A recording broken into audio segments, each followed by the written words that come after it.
How are you going to feel when you achieve this goal? What's it going to mean to you to know that you've taken control of your life and you have achieved this goal instead of letting days turn into weeks, weeks turn into months, months turn into years, and years turn into a lifetime?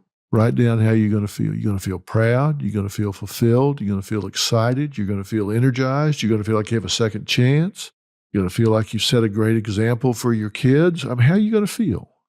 So now you've become proactive, right?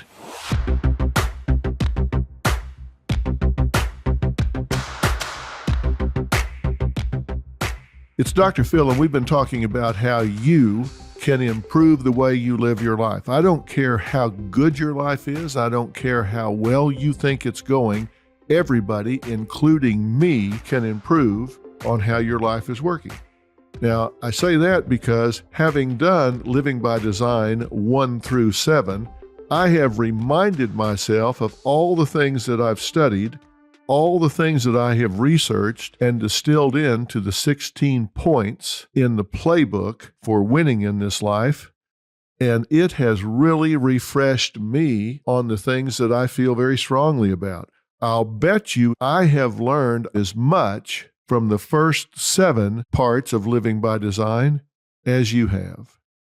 I've long believed that if you really want to learn something, teach it. Because in order to really know it, you have to crystallize it in your mind well enough to explain it to somebody else. So I bet I've gotten as much out of this as any one of you. This has been really good refreshment for me. And I want to jump right in to number 10 because I'm anxious to get you the information that I want you to have. Number 10 is you must stretch and behave your way to success, even if it feels phony, even if it feels like you're faking it until you make it. Come on. When you go to the next level, whether it's a new job or a new level in your tennis league or reaching up to somebody that you think is out of your social strata, you're going to feel like you're over your head, right? I always only half-jokingly say I married over my head. But if what you're doing is comfortable, if what you're doing is something you're good at, then that just means you're in a comfort zone. What if I said, okay, let's go back and do the 5th grade over again? You would say, well, why are we going to do that? Come on, Dr. Phil, I learned everything in the 5th grade. I must have because they sent me on to the 6th grade. So why would I do the 5th grade over again? I already know that. I would be very comfortable there, but why would I want to do it again? Well, let me ask you this. Why are you doing this year what you did last year? You already know how to do everything you did last year. So why are you doing the same damn thing again this year? You know why you're doing it? Because it's comfortable. We get into comfort zones, and so it's just easy. And as I've said before, days turn into weeks, weeks turn into months, months turn into years, and you look back and go, wow, I've spent 10 or 12 years doing the same thing over and over and over again. Number 10 in your playbook is you've got to stretch yourself. Don't do what you already know how to do. Stretch yourself to do something that maybe you don't know how to do. Now, you may feel like, hey, why would I do it? I don't know how to do it. You didn't know how to do what you did in the 5th grade until you got into the 5th grade and did it. Look, here's the deal. Everybody's winging it. Some of us are just better at not showing it than others. But everybody is winging it. That doesn't mean that you're being a fraud. It just means that you need to stretch yourself to learn something new. And maybe you're doing it day by day. Maybe you're one day ahead of everybody else. Maybe you get appointed to a position as team leader on your job or supervisor on your job, and you go, oh my God, I don't know any more than anybody else does, and all of a sudden I'm put in charge. Well, you know what you need to do? You need to spend that night figuring out one more thing than everybody else knows so you can go in there tomorrow and know something they don't know. And then that night, maybe you learn 3 more things. So you go in the second day and you know 4 things they don't know, then 5 things, then 6 things. And then pretty soon you start dealing with issues they don't have to deal with. And now you do have unique knowledge they don't have. Now, look, I'm talking about this in terms of parenting, working on a job, relationships, where you have to fake it till you make it. I'm not talking about doing that if you're a brain surgeon. If you're a brain surgeon, I'm not saying just show up down there at the brain surgery ward and say, yeah, I got this, and go in there and whack somebody's head open and start digging around. Of course not. Come on, have some common sense. I'm not saying that. I'm not saying show up down at American Airlines and say, no, I'm good. Put me in this A380 Airbus. Yeah, I'm good. And take off and kill yourself and everybody on board. I'm talking about normal life. I'm talking about the things where you can be adept, where you can be agile, where you can make some moves and stretch yourself. Use your skills and abilities. Use your charm. Use your intellect. Use your ability to learn on the fly. Give yourself a chance to move to the next level. But I've always bought a house bigger than I needed or bigger than I could afford at the time I bought it. Now, why is that? You know, you talk about people that are getting what is sometimes called house poor. They get so much house that they're poor, they're house poor. I've always bought a bigger office building than I needed at the time, more land than I needed at the time. Because if I buy what I need at that time, at that moment, and I am on the move, by definition, it's obsolete the day I buy it. If I buy an office building that meets my needs to a T the day I buy it, doesn't it become obsolete immediately? Unless I predict that I'm going to plateau and stay in that same position for the next 10 years. I have never believed that. I have always thought this is a stretch today, but I'm going to be damn glad I've got it a year from now. I'm betting on me, and I've never been wrong. I've bought office buildings that were twice as big as I needed the day I bought them, and a year or two later, I was looking to expand.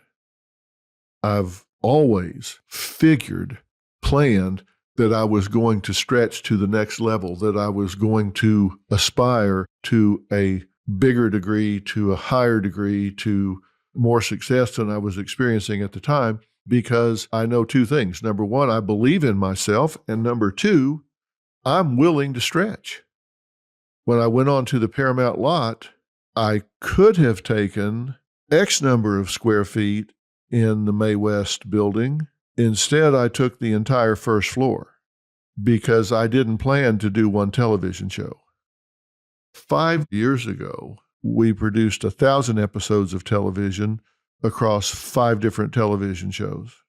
I had room to accommodate all of that and accommodate all of that staff. I knew that was my goal. I knew that was my plan. It was stated. I wrote it down. I put it on a timeline, and I took the steps necessary to get there. And I have plans going forward. I'm going to need more space, but that's a new challenge. We're all someone else yesterday, and we will be somebody else tomorrow. How about you? Are you willing to stretch?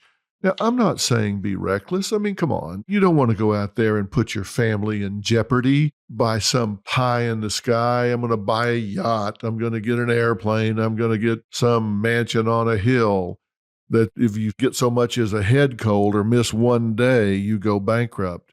That's not what I call taking a reasonable risk. That's what I call living in fantasy land. But if you've set goals like we've talked about, you've written them down, you've put a timeline on there and determined that you can take the steps to meet that reasonable goal, then don't plan to be a year from now where you are now. Because if you do, every plan you make will be obsolete. Now think about that and make the distinction. I'm not saying to be reckless. And there are a lot of different forms of this. You've always heard people say dress for success. Dress like you plan to succeed. Dress, conduct yourself like you are successful. You feel better, you look better, you're reacted to better if you present yourself that way. Don't you feel better when you take a shower and clean yourself up and put on the best clothes that you have and go out there presenting yourself the best way you possibly can? Of course you do.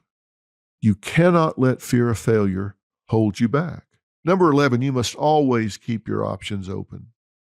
You must always keep your options open. That's what makes a risk reasonable instead of reckless, by the way. I'm not telling you to go all in, mortgage your house, sell your cars, cash in your kids' college fund, and invest in a wildcat oil deal somewhere up in the middle of nowhere. That's reckless. That's not what I'm telling you to do. That's like shooting dice. That's gambling. That's not taking a reasonable risk.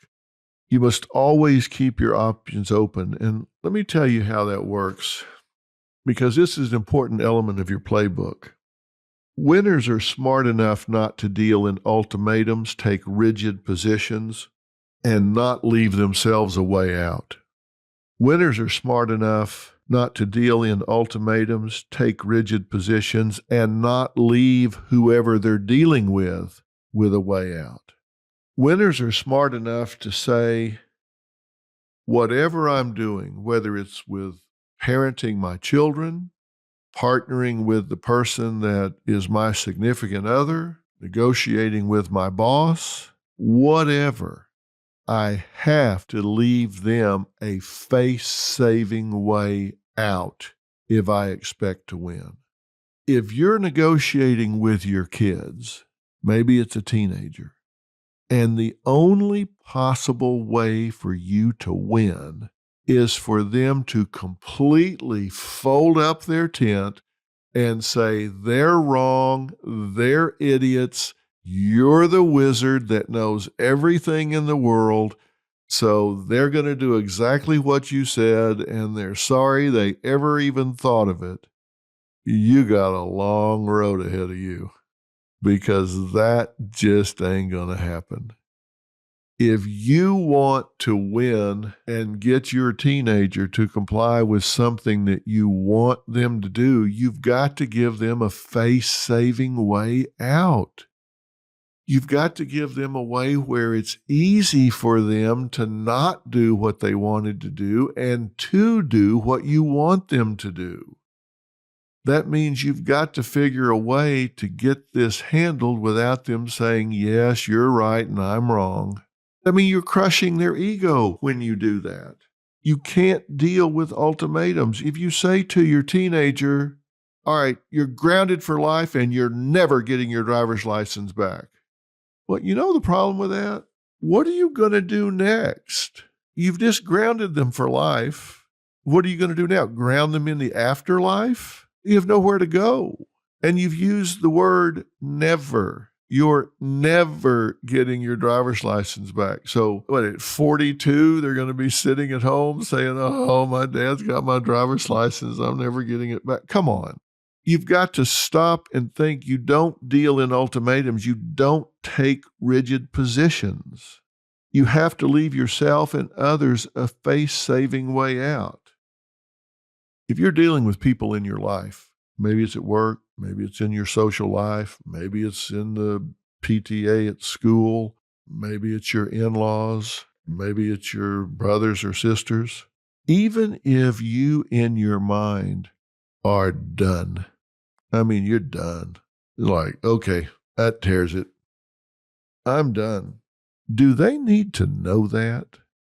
Stop and think about it. If you want to win, if you want to be successful, do they need to know that, or is that just immature venting on your part?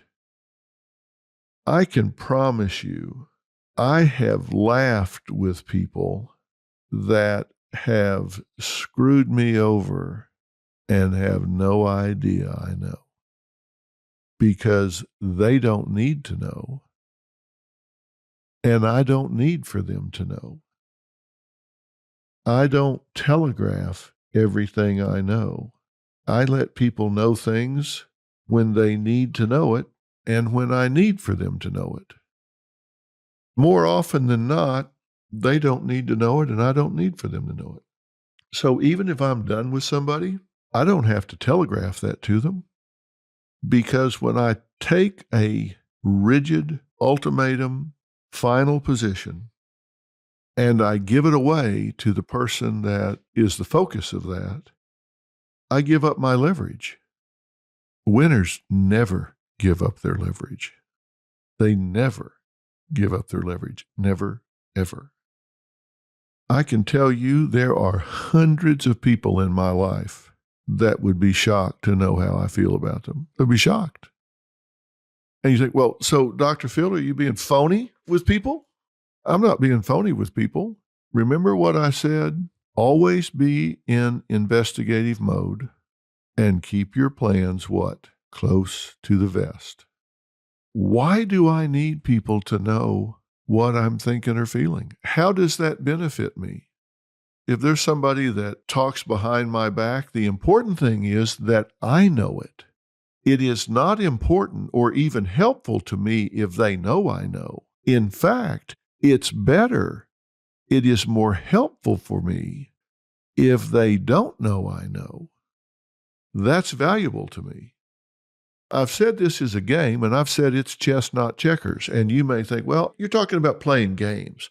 No, I'm talking about playing the game of life. I'm not telling you how it should be. I'm telling you how it is. Now, you may be saying, well, that's just not right. I mean, people should just, A, they shouldn't be talking behind your back, and B, if they do, you should work that out with them. Yeah. Okay.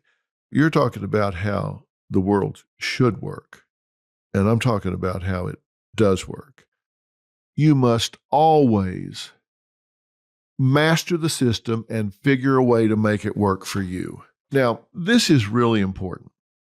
There are always rules and parameters to how any system works. I don't care if it's a relationship with somebody you're dating. There are rules and guidelines to it. I mean, how much time does she need in advance before she goes out on a date? How early does he need an answer about whether you're going or not? Do you drink? Do you not drink on a date? Do you go out with other people? Do you go out alone? There are always rules to a relationship. In a work situation, there are rules and parameters. It doesn't matter what the situation, anytime there's a sociogram, and that just simply means there are a group of people, small or large, that come together and work as a unit, there are always rules of engagement and parameters, right? Like at work, there's a time to show up and a time to go on break, a time to go to lunch, a time to leave, reporting relationships or whatever. In a family, there's a hierarchy, there's a matriarch and a patriarch, there's a pecking order, their kids have different personalities. Every situation has rules and parameters. Some are spoken, some are unspoken. And then below what's apparent, there are the hydraulics of how things really work. Those are often different than what the rules say. You know, the rules may say you do things A, B, C, and D, but then the way it really works informally can be very different. And what I'm telling you is I have studied so many winners, so many champions, so many people that consistently come out on top, and they study and know the system they're in. Figure out the system you're in. Whatever it is, what really makes it work? What really are the guidelines associated with it? That's what you need to know. Now, I talked a little bit about this example once before, but it's one of the best I've ever thought of, and I'm going to give you two here, actually. One is, in my PhD program, you fill out what's called a degree plan. Now, a degree plan is a contract between the student and the graduate school that lists what all the requirements are to get your degree. It might be 90 hours of coursework and maybe 12 hours of practicum, then 12 hours for dissertation, and 6 hours for master's thesis. So it all adds up to where it's like 120 hours. That's a contract. You get with your advisor and you make that out and you sign it and they sign it and you file it with the dean's office. And now you've got a contract. If I do this, then you give me that. Now, when I got to graduate school, I was friends with some of my undergraduate professors, and they had told me how programs evolve across time. So the week I got there, I filled out my degree plan. And out of all the incoming students, I was the only one that filled out and filed a degree plan. Only one. At the end of a year, still, no one had filled out a degree plan. The end of 2 years, no one had filled out a degree plan. End of 3 years, no one else had filled out a degree plan. 4 years, no one else had filled out a degree plan. Why? Because that's what you do when you're getting ready to graduate. You fill out a degree plan, be sure you got everything, and then you do it. Well, I got ready to go on internship, and I met with the clinical director, and they said, oh, no. That's what was required back when you started. But since then, they've added 4 more semesters of this and 2 more semesters of that. And your internship has to be approved by this and that. So it's going to be another year. Wanting to give them a face-saving way out, I said, well, I can understand how you would conclude that. However, I filled this degree plan out 4 years ago. I signed it, and the department head signed it, and the dean's office ratified it. This is a contract, and I've completed it all. I'm done, and I'm out of here. I got a 4.0, and I've completed every requirement. And she said, oh, well, no. And I said, yes. I said, but I'll tell you what, let me leave this with you, and you can chat with the department head and the dean, and I'll get back with you, because I'm sure there are some things y'all need to go through. I didn't want to put her on the spot and have her go, oh, okay, you're right. Wanted to leave her face-saving way out. Never met with her again. All I got was a memo, said, you're done. Now, I understood how it worked. I understood the rules and the guidelines, but I also understood the unspoken rules and guidelines. These things evolve. That old saying, the longer you chew it, the bigger it gets. They just keep adding stuff. They keep moving the goal line. You think I'm on the 20 and the goal line is 20 yards away. So you run 20 yards and you go, where's the goal line? Oh, well, they moved it 10 yards. Well, I thought I was only 20 yards out. No, it's now 10 yards further. And you go 10 more yards, they go, well, they moved it 5 yards. So, oh, no, and I got to go 5 more yards. And so you go 5 more, well, they moved it 2 more yards. So now you thought you're 20 yards out, and it turns out you were 37 yards out. So by knowing the system, I saved myself a year. Know the system you're in. Winners, you remember what I said, out-prepare the other side. And were they the other side? Damn right they were the other side. It was a very adversarial system where there was an attempt to wash out as many as they could. It was a very adversarial system, and I studied the system. I had some very supportive professors that had become my friends, and they sat me down and said, now, let me tell you something. You want to go down there and file that degree plan? I said, I don't need it for 4 years. You want to file it the day you get there. Because trust me, 4 years from now, it's going to be a lot different than it is today. And they were exactly right. I had supporters and friends that told me how the deal really works, and I was so glad I did.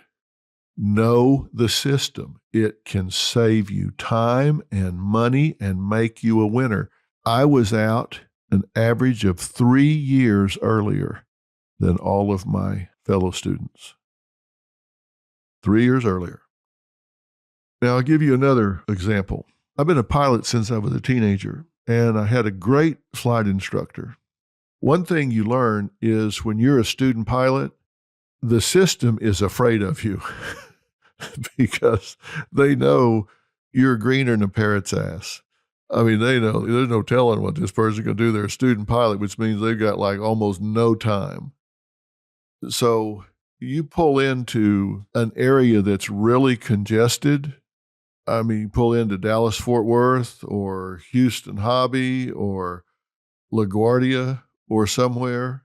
I mean, they're calling out traffic and instructions and everything so fast, your head's just swimming. Oh my God, it can just overwhelm you. You just pick up that mic and say, I'm a student pilot. Can I get a little help here? And all of a sudden, everything slows down and somebody says, absolutely. Turn heading 180 and just stay with me and we will get you to the end of the runway and get you landed. Now, that's a panic button. The entire time I've been a pilot, I've been a student pilot because I was either getting my original license, my instrument license, my commercial license, something. I've always been a student at some level. So I could always legitimately key that mic and say, I'm a student pilot. And knowing the system and knowing how it worked, the whole world changed just by knowing that one thing. I'm a student pilot. Know the system. Know the pressure points and the hot buttons can make all the difference in the world. Look, I'm throwing an awful lot at you. That's it for today for Living by Design 8. We're going to pick up next week with Living by Design 9, and that's when we're going to finish the 16-part playbook. And then we're going to talk about how to put it in your life. I'm Dr. Phil. Thanks for listening.